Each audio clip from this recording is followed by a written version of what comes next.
initiative as chair of the Values Committee mentioned earlier so that you would know what your senator is doing for you. First of all, I have to convince you how important agriculture is. You know better than I, because you are the experts.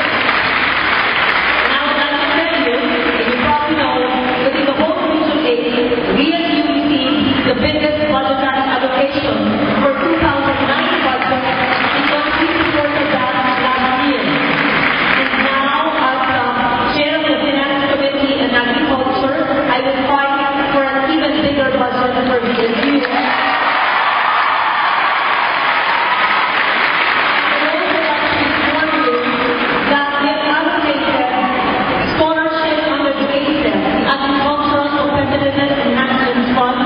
I think 20 scholars for this and other campuses of VSU for those who will take up agriculture and related courses. And by the way, congratulations to the number 1 and the number 6 in the VetMed board. I'm glad to be here because since I was born, perhaps since I was a child, I've always been very close to nature. And here, you embody everything that nature has to offer. The beautiful seascape and Camotes Sea and the 1,000 hectares of forest land.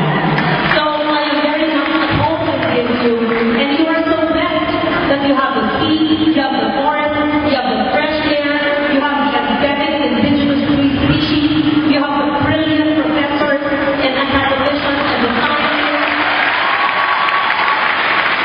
And I can see that you, the youth are coming, especially in Region 8 in VSU, have the passion and the compassion to help our country surge forward.